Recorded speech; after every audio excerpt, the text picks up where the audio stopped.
Olá, eu sou o professor Antônio Marcos, bem-vindos ao nosso canal Administração Antônio Marcos. Nós estamos estudando a cultura organizacional e no vídeo de hoje nós vamos falar sobre a manutenção da cultura organizacional. Você aprecia nossos conteúdos, vocês gostam do nosso trabalho, por favor, se ainda não é inscrito, se inscreva, deixe seus comentários, deixe seu feedback. Essa é a melhor maneira que nós temos para que o YouTube valorize o nosso trabalho e distribua a mais pessoas. Também você pode contribuir distribuindo o link do canal ou deste vídeo para todos os seus contatos. Vamos então conhecer o processo de manutenção da cultura organizacional.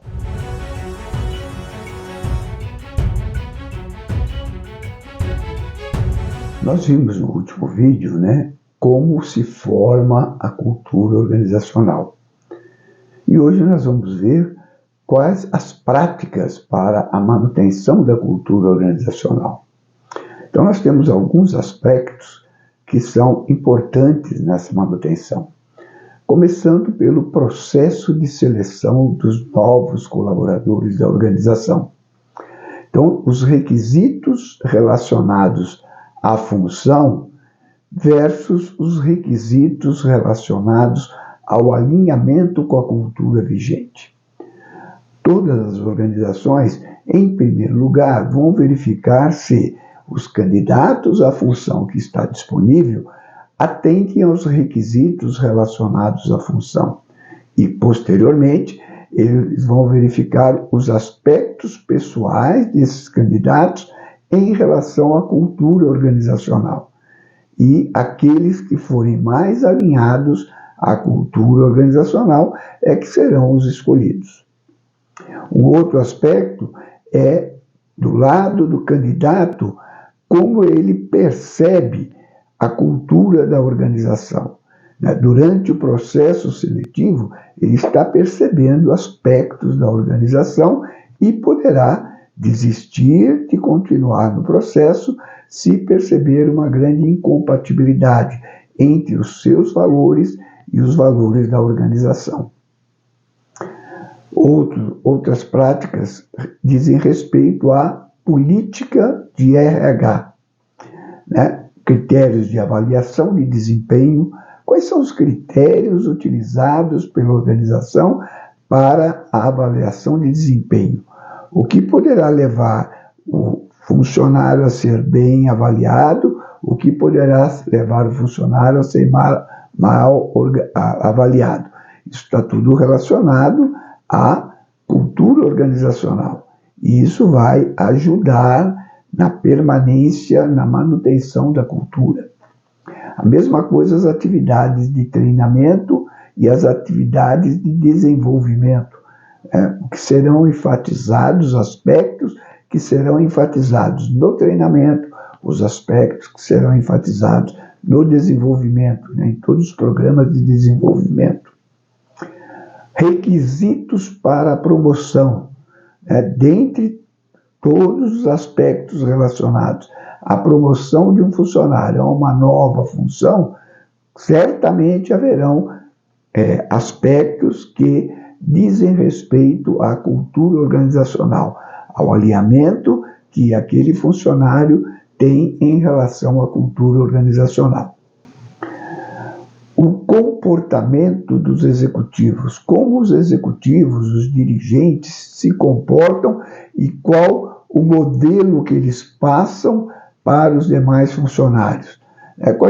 Qual o nível de risco aceitável dentro da organização? Isso é passado pelos executivos, O processo de delegação ou centralização das decisões ou da execução das atividades, ou seja, o grau de liberdade que é dado ao funcionário. A aparência pessoal, como as pessoas se vestem, como elas se apresentam, como elas se comportam, a linguagem utilizada, tudo isso são práticas que são desenvolvidas pelos executivos e que vão servir de modelo para a manutenção da cultura. O processo de socialização.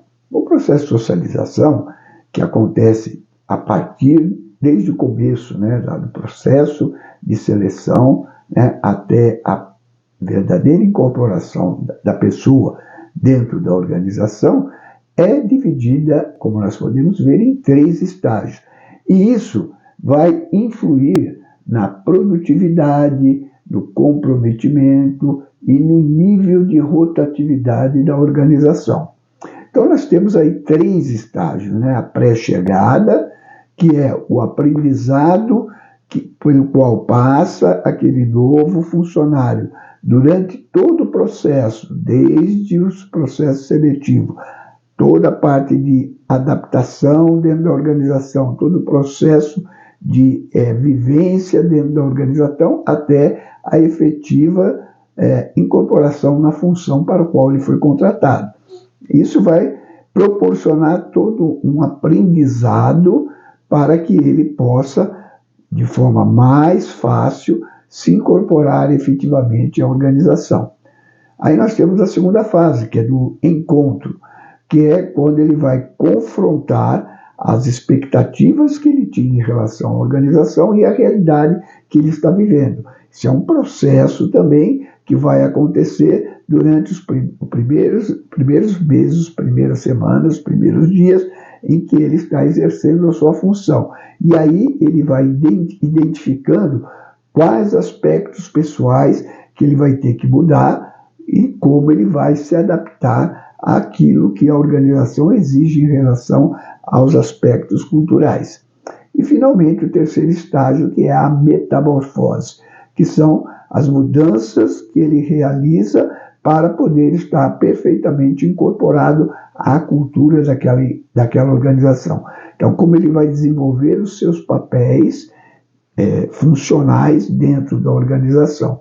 Isso não quer dizer que ele passe a ser efetivamente, em todos os aspectos da sua vida, de acordo com aquele comportamento, aquela cultura.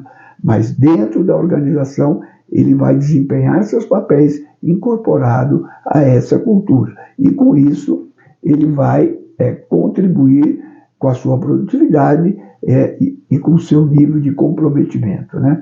Quanto mais adaptado, quanto mais ele se incorpora à cultura, menor será a possibilidade de rotatividade.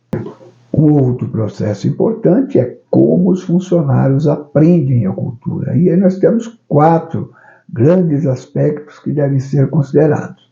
O primeiro são as histórias, né? As histórias que ele vai ouvir dentro da organização, né? No seu processo de aculturamento, sobre o fundador, sobre o que e como as coisas aconteceram no passado e o que foi considerado sucesso, o que foi considerado insucesso, o que foi considerado aprovável ou reprovável. Então, tudo isso vai ajudar no processo de aprendizagem, né, do novo funcionário.